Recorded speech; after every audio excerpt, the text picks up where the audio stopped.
This is Adolf Hitler by Eileen Hayes, Chapter 2. The Firebrand of the Word. All great movements are popular movements, volcanic eruptions of human passions and emotional sediments, stirred either by the cruel Duchess of Distress or by the firebrand of the Word. Adolf Hitler, Mein Kampf. They met in a back room at the Sternickerbau beer hall. The men in this odd little band. They called themselves the German Workers' Party, although there were only a few of them. Founded by a locksmith and a sports writer, the group had its roots in an anti-Semitic and German expansionist movements dating from the 19th century. On September 12, 1919, a pale, thin veteran with a close-cropped mustache and a lock of black hair falling across his forehead showed up at their meeting. Their fate was sealed. The Nazi Party would soon be born. Adolf Hitler had never heard of the group the army sent him to observe, but he found that it espoused many of his ideas. He was startled when its members invited him to join, but there was something appealing about this absurd little organization. It was an opportunity Hitler could not pass up. He hoped that through just a little movement, the rise of the nation could someday be organized. He hesitated briefly, then signed on as a head of recruitment and propaganda. The German Workers' Party, up to that point, had been a sort of elitist debating club. Hitler quickly changed that by remaking it into a party that would appeal to the masses. Attendance at meetings grew. With Hitler's fiery speeches as the main draw, he would work himself into a frenzy and seem on the verge of losing all control, then would quiet down. He would denounce an imaginary plot by socialists, communists, Jews, and Allied powers to bring down Germany, but would always offer the hope of national unity and renewal. It wasn't so much that he persuaded listeners, but that he sensed just their feelings and reflected their mood back at them, seeming to speak from their very hearts. At a February 24, 1920 meeting of about 2,000 people, Hitler got the party to change its name to the National Socialist German Workers' Party, therefore known as the Nazi Party, a shortening of its German name. Where other German political parties aimed at specific groups or classes of people, Hitler presented the Nazi Party with a 25-point program with provisions to appeal to just about everyone. Much of it was ultimately ignored, but some points were followed precisely. Point 25 said, "For modern society, a colossus with feet of clay, we shall create an unprecedented centralization which will unite all powers in the hands of the government. We shall create a hierarchical constitution which will mechanically govern all movements of individuals." In addition, the program promised to force Jews out of the public life. These would become the guiding principles of the Nazi Party. Within 2 months, Hitler was off the army's payroll and working full-time at political agitation. By the end of the year, supporters bought an anti-Semitic Munich newspaper called the People's Observer, which would become the official party paper.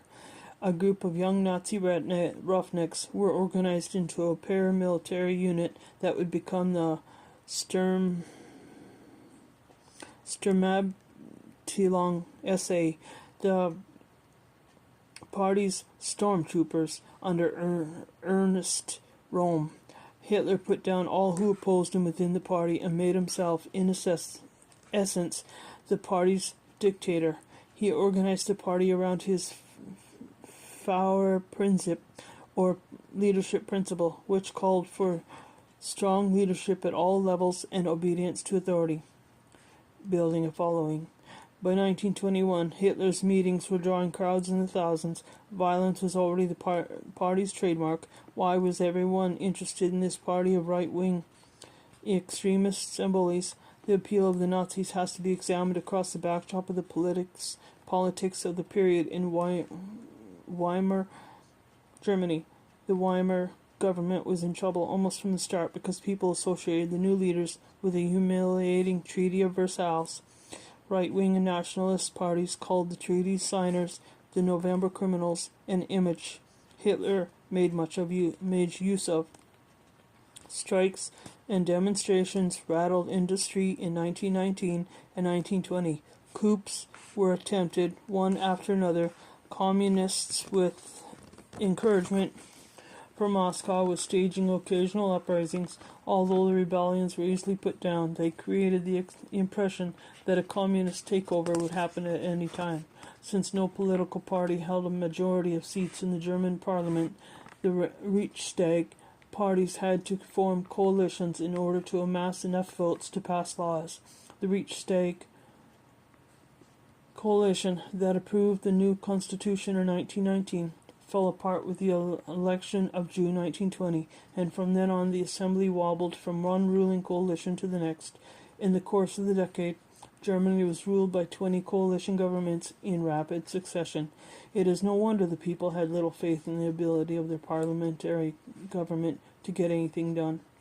And along came Hitler, railing against the government, bemoaning its betrayal of the army, calling up for a renewal of national pride and power, and most sinister of all, offering up a scapegoat, the Jews. It was a powerful combination of ideas offered to desperate people. In 1921, the Nazi banner with the black swastika, I've never had such problems pronouncing that word before, on a white disc against a red background, was first flown at one of the mass meetings that doubled as party fundraisers. Hitler was building a following in Munich, and he demanded loyalty and activism, knowing that this would serve not to alienate people, but rather to make them feel more bound to the Nazi party. He gave them symbols and rituals, just a taste of the spectacular rallies the party would stage in years to come. But the party, with its radical ideas, remained on the fringe of German politics. What Hitler needed to push more people into the grasp was a national disaster. In 1923, it looked like he would get more than one. The French, claiming Germany had reneged on its World War I reparations, sent soldiers into Germany's coal-rich Ruhr region on January 11, 1923. The German military was in no condition to resist, so the people fought back by going on strike. The government led the campaign of passive resistance. Trains stopped running, mines were abandoned, machines were stilled. At first the strike seemed to be effective, but before long it became clear the Germans were hurting themselves more than they were hurting the French. The government printed huge amounts of money to pay idle Ruhr workers. This brought on an inflation that exploded into hyperinflation. Money became all but worthless. People carried paper money in boxes and wheelbarrows. Workers had to be paid 3 times a day because the wages they received in the morning were not enough to buy lunch by noon. Banks printed more zeros on existing bills to try and keep up with the dizzying crash of the German currency. Fortunes were wiped out. Life became chaotic. There was only one way out. On September 24, 1923, the German government called a halt to the so-called Ruhr War. Most people in the middle class had lost everything they had. They blamed the government. Within the fires of national discontent, Adolf Hitler saw the flame of opportunity. The beer hall push. Hitler decided to make a grab for power in the state of Bavaria, of which Munich was the capital, and enlisted the support of the popular General Erich Ludendorff. On the evening of November 8, 1923, the political leaders of Bavaria was assembled in the Munich beer hall. Hitler had his SA men surround the building. Then he rushed in with a pistol in hand, climbed onto a chair, and fired a shot at the ceiling. The hall was suddenly quiet. Hitler strode to the platform and announced that the national revolution had begun, and that the army and the police were marching on the city under the Nazi banner. This last was pure bluff. He led the 3 top Bavarian leaders to a side room where he threatened and browbeat them. When the four returned to the hall, Hitler announced that they had made a pact to work together, and his captives made a show of shaking hands and agreeing, but it was only a show. At the first opportunity, they slipped out of Hitler's grasp. The next day, at Ludendorff's insistence, Hitler and his followers seemed to stage an armed march on the city. The planned show of Nazi power was a disaster. Police fired on them in less than a minute. 14 Nazis and 3 policemen had been fatally shot. Hitler was the first to flee, leaving his dead and injured comrades lying in the street. He didn't get far. Hitler was charged with treason for what came to be known as the Beer Hall Push. He turned his trial into a propaganda triumph, taking advantage of the fact that newspapers all over Germany were playing the story on the front page. At last he had a national audience. He claimed that he was responsible for the rebellion, and that it had been no crime, because the government leaders were the real traitors to the German people. In his closing speech, he said, the man who is born to be a dictator is not compelled. He wills it. He is not driven forward, but drives himself.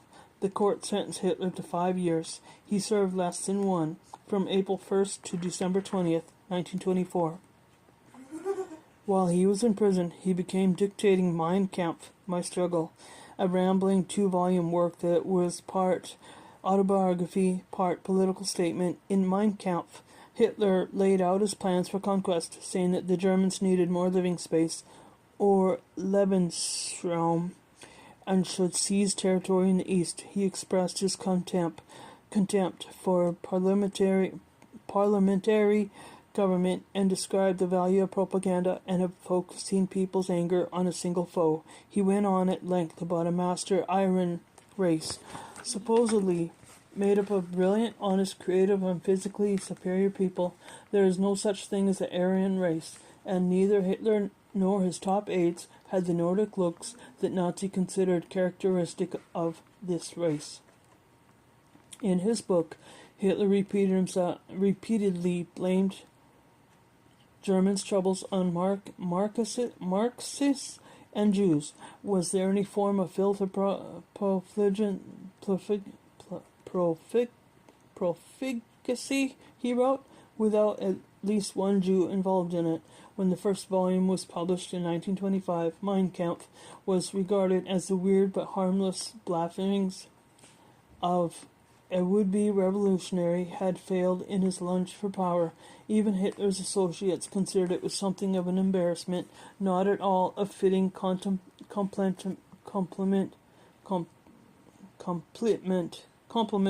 to his powerful speeches. I apologize for some of the words in here.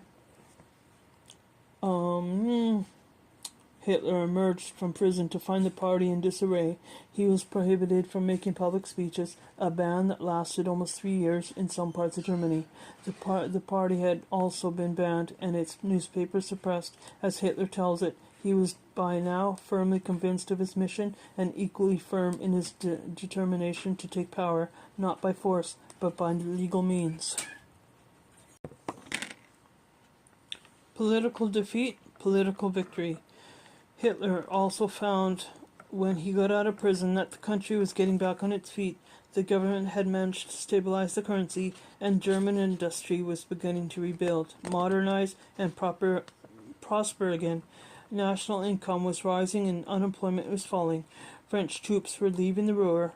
Germany was admitted to the League of Nations in 1926. People began to gain faith in the government. This was bad news for the Nazis as well as for their left-wing political counterparts. The communists, in general, left both extremist parties, saw their support among voters rise when times were bad. As a result of Germany's apparent recovery in the mid-20s, both parties lost seats in the Reichstag. Hitler was not ready to give up. He knew the disaster he longed for would occur, and with unshakable faith in that dark vision, he prepared to rescue Germany from it. He built an elaborate administrative machine, even though party membership was too small to justify such an organization. The Nazis also assembled a nationwide grassroots network of activists, reaching into every village and factory. Hitler decided that A coup would never work. Instead, Nazis should run for seats in the Reichstag in order to destroy the parliament from within. Ruffians of the SA kept up the street fighting with communists. Despite the party's organizing and endless rabble rousing, it suffered a stunning defeat on elections of May 20, 1928, capturing only 12 seats out of 600 in the Reichstag. But trouble for the nation, an opportunity for Hitler loomed. The economy was beginning to stumble. Farmers had been suffering from a recession for several years. When the American stock market crashed in October 1929 and touched off a worldwide depression, the German economy came crashing down too.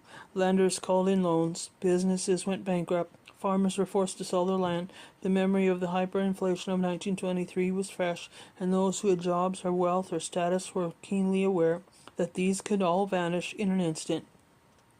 Once again, Hitler was ready to exploit disaster. He sensed, as many politicians did not, that people did not want a detailed plan for turning the economy around. What Germans wanted was someone to lift their spirits and restore their sense of national pride. The Nazi Party campaigned non-stop, even when no election was approaching, offering an array of appealing and often contradictory promises. The government was scrambling to form a coalition in the Reichstag to try and pull Germany out of its economic quagmire. An election was set for September 14th, 1930. This, Hitler thought, would be his chance to get more Nazis into the legislature. Nazi activists mounted a massive campaign, harping on the failures of the Weimar government and relentlessly attacking everything from the existing system. Nazis hoped to win as many as 50 seats in the Reichstag. The election results shocked Nazi critics and supporters alike. The party polled 6.4 million votes and captured 107 seats in the Reichstag, making it the nation's second strongest party. Adolf Hitler was no longer on the fringe of German politics. The stunning election results gave his party the breakthrough that he sought for 10 years. The temperamental Austrian demagogue was now a key player in the national arena. End of 2.